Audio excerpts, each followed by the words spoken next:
السلام علیکم سامعین، آپ دیکھ رہے ہیں مکس سٹوری چینل۔ کہانی دہشت گرد کی 21 میں پیش کی جا رہی ہے۔ عارف میاں کو امید تھی کہ کالیہ بھی پناہ لینے کے لیے ہی صحیح ادھر کا رخ کرے گا۔ جو اب ان کا ضمیر جاگا تھا تو عارف میاں اپنی سی کرنے پر تلے بیٹھے تھے۔ انہوں نے اپنے ساتھ ہونے والے ظلم کا حساب چکانے کا مصمم ارادہ باندھ لیا تھا۔ فی الوقت عارف میاں اس پوزیشن میں نہیں تھے کہ علم بغاوت بلند کر سکیں۔ اس کے ساتھ رو کا دم چھلا لگا تھا اور اس دلدل میں وہ بہت گہرے اتر گئے تھے۔ انہیں لعنت کا یہ طوق اپنے گلے سے اتارنے کے لیے کسی سہارے اور سرکاری ضمانت کی ضرورت تھی۔ وہ جانتے تھے بالآخر یہ دستوری گروپ ہی ان کا سہارا بنے گا، لیکن ابھی اس میں شمولیت کا وقت نہیں آیا تھا۔ ابھی تو اسے بڑے حساب چکانے تھے۔ ان کے سر پر قرض کا بوجھ آن پڑا تھا، اسے اتارنا تھا، اور اس بوجھ کو اتارنے کے لیے انہیں کسی سرکاری سہارے کی تلاش تھی۔ انہوں نے بابر کی مدد کر کے کالیہ کو فرار کروا کر اور اب کالیہ کی بہنوں کی عزت اور ماں کی جان بچا کر دراصل اپنے اوپر احسان کیا تھا، اپنا مستقبل محفوظ کیا تھا۔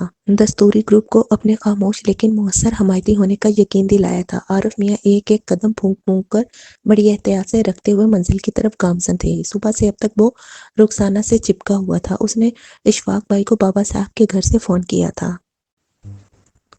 لیکن اتنی ہوشیاری کے ساتھ کہ کسی کو کانو کان خبر نہ ہو سکے۔ اس نے رخسانہ کو بتا دیا تھا کہ وہ بابا صاحب کے حکم پر کالیہ کی بہنوں کو اغوا اور ماں کو قتل کرنے جا رہا ہے۔ رخسانہ نے اس خبر پر بڑی مسرت کا اظہار کیا تھا۔ اس نے رخسانہ کے چہرے پر اس اطلاع کا خوشگوار تاثر دیکھ کر ہی اندازہ لگا لیا تھا کہ رخسانہ کو اس خبر سے دلی خوشی ہوئی ہے اور اس کے جذبہ انتقام کو خاصی تسکین بھی ملی ہے۔ میں خود تمہارے ساتھ ان دونوں کی مہمانداری میں شمولیت کروں گی، رخسانہ نے بے قابو ہوتے ہوئے عارف میاں سے لپٹ کر کہا۔ عارف میاں نے اس کے سامنے ہی 59 میں فون کر کے 3-4 لڑکیاں اور ایمبولینس کا بندوبست کر لیا۔ مریضوں کو بڑی محبت سے لے آنا۔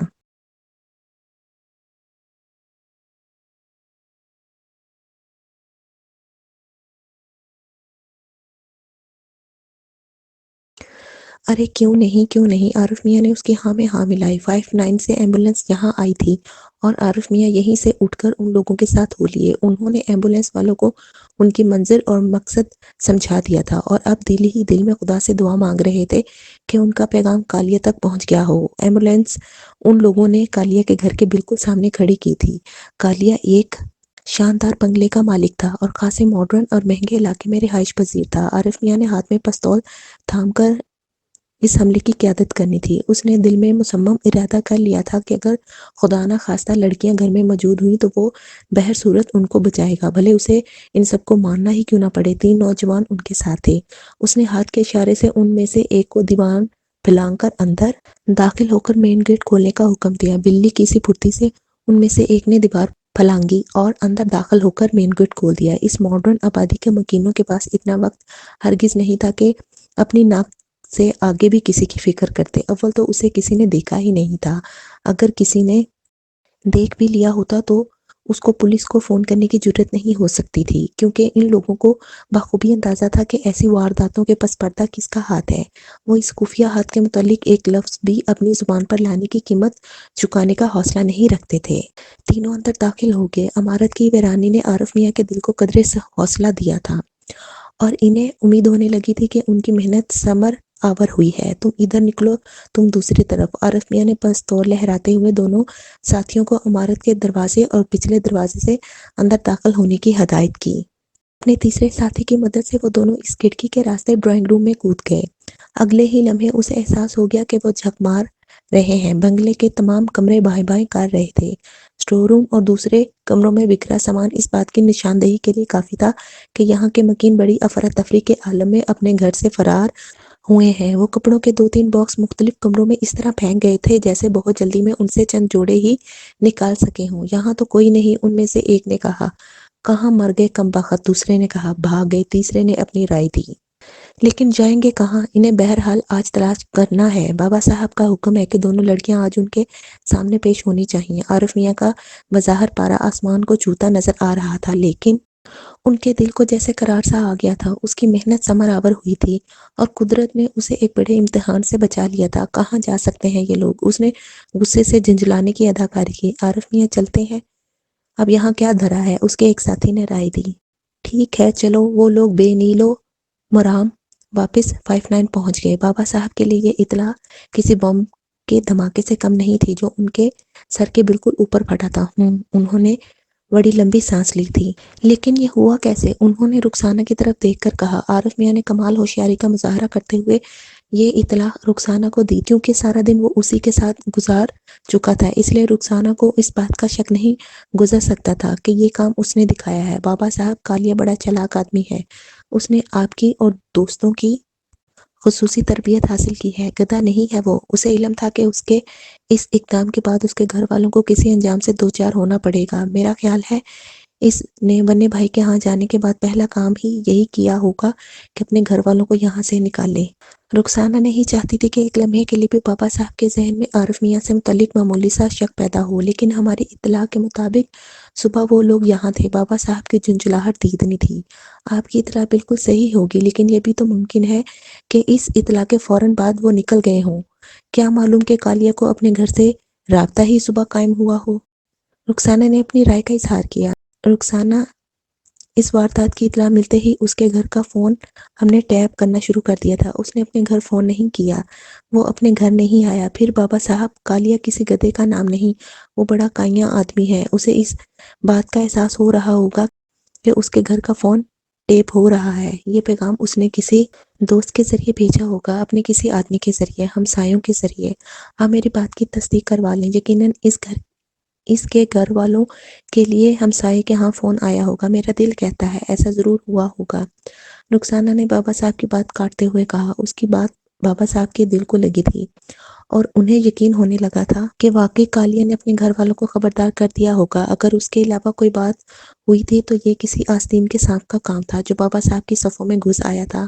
بابا صاحب بڑا گھاگ بھیڑیا تھا، اس کا ذہن بار بار عارف کی طرف جا رہا تھا۔ اس نے باتوں باتوں میں رخسانہ کو اچھی طرح کریت لیا تھا اور اسے علم ہو چکا تھا کہ اس نے سارا دن رخسانہ کے ساتھ گزارا ہے اور یہیں سے اٹھ کر اپنے مشن پر گیا تھا۔ کم از کم وہ یہاں سے فون کر کے کسی کو خبردار کرنے کی جرات نہیں کر سکتا تھا۔ تھوڑی دیر بعد بابا صاحب کے سامنے کالیا کے گھر کے فون کی ریکارڈنگ بھی موجود تھی۔ اس میں کوئی بھی فون انہیں خبردار کرنے والا نہیں تھا، جس کا مطلب یہی تھا کہ کالیا نے اطلاع دینے کے لیے اس فون کی بجائے یا تو کوئی دوسرا فون یا ذریعہ استعمال کیا تھا۔ لیکن کالیا کو کس نے مطلع کیا؟ یہ بھی تو ممکن ہے کہ ان پانچوں میں سے کوئی۔ اچانک ہی اس سوچ نے بابا صاحب کا بلڈ پریشر بڑھا دیا تھا۔ ان کا جنوبی ذہن جب کسی طرف لگ جاتا تو وہاں سے ہٹنے کا نام نہیں لیتا تھا۔ بابا صاحب کے ذہن نے جو مفروضہ قائم کر لیا تھا، اب وہ مسلسل اس پر سوچے جا رہے تھے۔ رخسانہ کی بات ان کے لیے گارنٹی تھی۔ ان کی سیکرٹری بابا صاحب کے اور بابا صاحب اپنی سیکرٹری کے رازوں میں اتنا زیادہ شریک تھے کہ دونوں ایک دوسرے کو دھوکہ دینے کا تصور بھی نہیں کر سکتے تھے۔ رخسانہ نے کہہ دیا تھا کہ عارف میاں پر شک نہیں کیا جا سکتا، تو بابا صاحب نے اس پر شک کرنا چھوڑ دیا تھا۔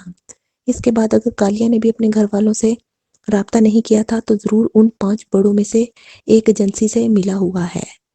کون تھا وہ؟ بابا صاحب کو اب اس آستین کے سانپ کو تلاش کرنا تھا۔ افسر اعلیٰ کے سامنے شیرگل مؤدب بیٹھا تھا اور وہ خوشی اور حیرت کے ملے جلے تاثرات اپنے چہرے پر سجائے اس کی طرف دیکھ رہے تھے۔ شیرگل نے بڑا سکوپ مارا تھا، یک کے بعد دیگرے 2 اہم کامیابیاں حاصل کی تھی۔ رخسانہ کے فون پر ٹیپ سے انہوں نے اشفاق بھائی کے لیے کال ٹریس کی تھی۔ اس کال میں ایک بھائی کے ذریعے کالیا کو پیغام دیا گیا تھا کہ اس کی ماں اور بہنوں کی جان اور عزت خطرے میں ہے۔ فون کرنے والے نے اپنا نام نہیں بتایا تھا، لیکن بابر کے دوست کا حوالہ بھی دیا تھا۔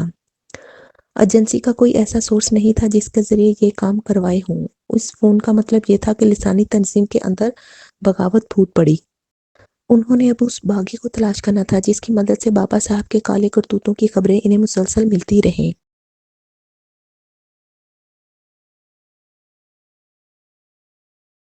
میرا نام عارف ہے، مجھے یقین ہے کہ آپ نے وہ کال ضرور بگ کی ہوگی جس میں کالیا کے نام پیغام دیا گیا تھا۔ یہ فون میں نے کیا تھا، میں ہی ہوں وہ جس نے بابا صاحب کے حکم پر آپ کو اغوا کیا تھا۔ 59 پر میرے ہی آدمی نے آپ پر تشدد کیا تھا۔ سانولے رنگ اور پتلے جسم والے 25 سالہ نوجوان نے جس کے فون کرنے کے بعد شیرگل نے اس سے ایک کیفیٹیریا میں ملنے پر رضامندی ظاہر کی تھی۔ اس نے تعارف کرواتے ہوئے کہا، میرا فون نمبر تم نے کہاں سے لیا؟ شیرگل نے اسے پہچان لیا تھا۔ میں نے بتایا نا کہ آپ کو اغوا کرنے کی ذمہ داری مجھے سونپی گئی تھی۔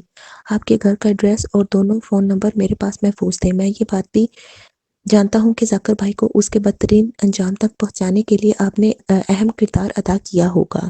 حالانکہ تنظیم کے بڑے اب بھی اسے مخالف لسانی تنظیم کے کھاتے میں ڈال رہے ہیں۔ لڑکا خاصا ہوشیار دکھائی دیتا تھا۔ مجھ سے تم کیا امید رکھتے ہو؟ شیرگل نے اس سے سیدھا سوال کیا۔ میں آپ کے ذریعے آپ کے اعلیٰ افسران سے رابطہ کرنا چاہتا ہوں۔ یہ کہیں کہ بس کی بات نہیں۔ میرے پاس آپ لوگوں کو دینے کے لیے اتنا کچھ ہے کہ آپ تصور بھی نہیں کر سکتے۔ میں چاہتا تو براہ راست بھی آپ کے افسر اعلیٰ تک جا سکتا تھا، لیکن میں نے مناسب یہی جانا کہ پہلے کسی مصدقہ محب وطن پاکستانی سے مل لوں۔ معاف کرنا دوست، دراصل میں نے اپنی آنکھوں سے اتنا کچھ سن لیا ہے کہ سرکار دربار پر سے میرا اعتقاد اٹھ چکا ہے۔ مجھے ہر بڑے عہدیدار پر یہی شک ہے کہ کہیں وہ بابا صاحب سے ملا ہوا نہ ہو۔ عین ممکن ہے کہ میں جس شخص سے کہوں وہ میرا بازو پکڑ کر سیدھا بابا صاحب کے پاس لے جاتا۔ کم از کم تمہارے بارے میں یہ گمان نہیں کر سکتا۔ میں نے تمہیں ابھی اپنا مختصر تعارف کروایا ہے۔ میرا مکمل تعارف سن کر شاید تم اپنے آپ پر قابو نہ رکھ سکو۔ میں ایک بات بڑے دعوے کے ساتھ کہہ سکتا ہوں کہ تمہارے ذریعے میری کسی بھی اعلیٰ افسر سے ملاقات سے ہی آپ کی اگلے عہدے میں ترقی ہو جائے گی، اور مجھے اس بات کی گارنٹی مل سکے گی کہ تم مجھے غلط ہاتھوں میں نہیں دھکیل رہے۔ شیرگل کے لیے ابھی کوئی اندازہ قائم کرنا بڑا مشکل ہو گیا تھا۔ اسے سمجھ نہیں آ رہی تھی کہ اس نوجوان کے متعلق کیا فیصلہ کرے۔ یہ اس کا مجرم بھی تھا، یہ وہی شخص تھا جس نے اسے اغوا کر کے 59 پہنچایا، لیکن اپنی ذاتی دشمنی کو وہ ملکی مفاد کی بھینٹ چڑھا دے۔ یہ تھا وہ اہم سوال جس نے اسے پریشان کر رکھا تھا۔ ایک طرف تو اس کا جی چاہتا تھا کہ اس نوجوان کو باہر لے جائے اور مناسب موقع دیکھ کر مار کر اپنے دل کی بھڑاس نکال لے۔ اس کے پاس بڑا معقول جواز موجود تھا۔ یہ نوجوان بھارتی انٹیلیجنس کا تربیت یافتہ تھا۔ اس کی بیوی را کی ایجنٹ تھی۔ اس نے خود نہ جانے لسانی تنظیم کے حکم پر کتنے کتنے گھناؤنے جرم کیے تھے، لیکن شیرگل نے اسے کچھ نہ کہا۔ اس نے سوچا، اس نوجوان کے ضمیر نے اگر نیکی کی راہ دکھا ہی دی ہے تو کیوں نہ اس کی صلاحیتوں کو ملک و قوم کے لیے استعمال کیا جائے۔ اس کے پاس بتانے کو اتنا کچھ تھا کہ واقعی شیرگل کے لیے اپنے افسر اعلیٰ کے سامنے پیش کرنے کے علاوہ کوئی چارہ نہیں تھا۔ عارف میاں کی صورت میں بابا صاحب کی سیاسی اور سماجی موت نظر آ رہی تھی۔ اب یہ فیصلہ اس کے اعلیٰ افسران نے کرنا تھا کہ انہیں ملک کی ترقی مقصود ہے یا نہیں۔ کچھ بھی ہو، اس نے سوچا، اگر اس کے اعلیٰ افسران نے مصلحت پسندی کا مظاہرہ کیا تو وہ خود اس نوجوان کی مدد سے اس سسٹم سے ہی ٹکرا جائے گا۔ اپنی بہن کی موت کے بعد سے اس کے خیالات میں بہت تبدیلی آ گئی تھی۔ اس نے اب سسٹم کے بجائے انصاف پر بھروسہ کرنا شروع کر دیا تھا۔ وہ جان گیا تھا کہ کھوکھلے نعروں کی آڑ میں سیاست کا کتنا مکروہ اور گھنونا کھیل اس ملک میں کھیلا جا رہا ہے۔ اس نے خفیہ محکمے میں رہتے ہوئے ایسے متعدد سرکاری افسروں کو دیکھا تھا جو دن دہاڑے ملکی سلامتی کا سودا کرتے تھے، اور کوئی ان پر انگلی اٹھانے کی جرات نہیں کرتا تھا۔ خود اس نے لسانی تنظیم کی وطن دشمنی سے متعلق ایسے اہم ثبوت حاصل کیے تھے جن کی بنا پر اس تنظیم پر فوری پابندی عائد کی جا سکتی تھی، لیکن پابندیاں عائد کرنے والے تو خود بابا صاحب کی خوشنودی کے لیے اس کے آستانے کے باہر بیڑیاں رگڑا کرتے تھے۔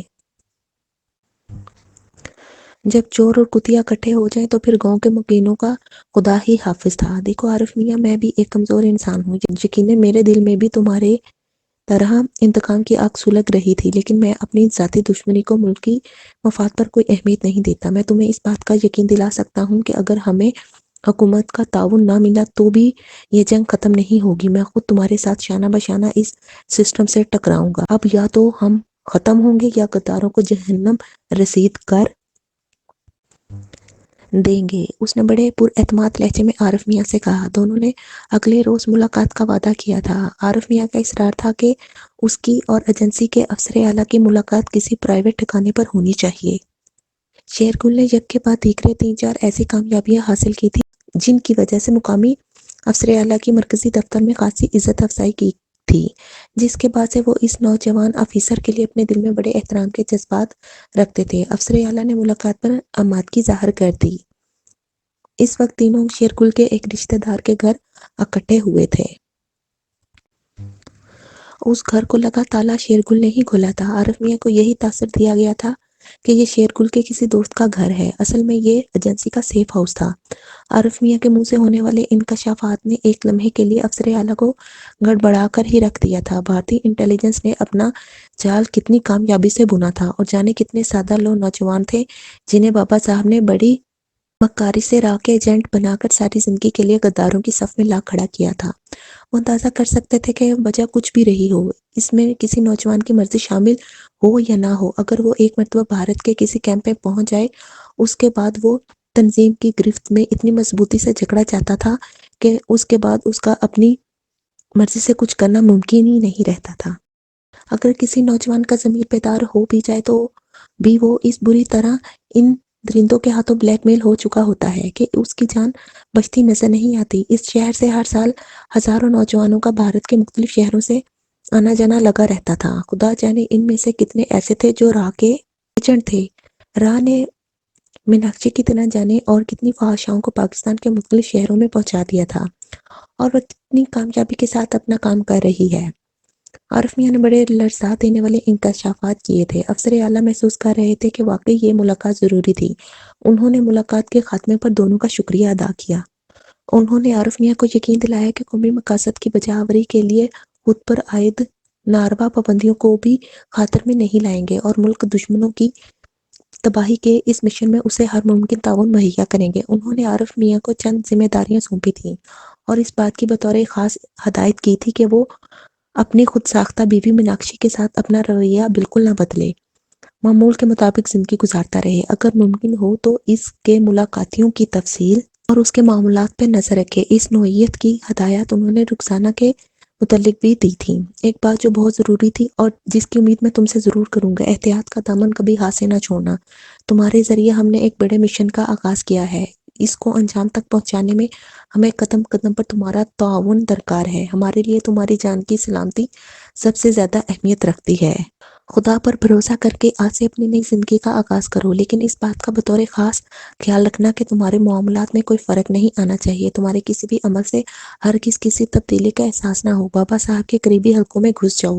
ہمیں ان سفارتکاروں کی تفصیل اور اگر ممکن ہو تو دونوں کے درمیان ہونے والی گفتگو کا ریکارڈ چاہیے، جن سے یہ موذی ملاقاتیں کرتا رہتا ہے۔ میں بار بار اس بات پر زور دوں گا کہ محتاط رہنا، جتنا چوکس رہو گے ملک و قوم کے لیے اتنے ہی کارآمد ثابت ہوگے۔ اس بات کا خیال رہے کہ تنظیم کے مرکز میں خصوصاً راہ نے اپنا جال بچھا رکھا ہے۔ تمہاری معمولی سی مشتبہ حرکت سارا کھیل بگاڑ دے گی۔ ہم تمہیں بڑے محفوظ ٹیلی فون نمبر دیں گے۔ میں تم پر واضح کرنا چاہتا ہوں کہ بابا صاحب کی سیکیورٹی کے معاملات راہ ہی کرتی ہے۔ یہ بڑا مکار آدمی ہے، اور تنظیم کے اکثر اہم ٹیلی فون نمبر خود بھی وقتاً فوقتاً بیک کرواتا رہتا ہے۔ اس کے اتنے ذرائع ہیں کہ جب بھی چاہے اپنا اثر و رسوخ سے اپنے کسی بھی کارکن کا ٹیلی فون نمبر بگ کروا سکتا ہے، تاکہ اس کے دلی جذبات سے باخبر رہ سکے۔ ہم تمہیں ایک ایسا آلہ دیں گے جو اس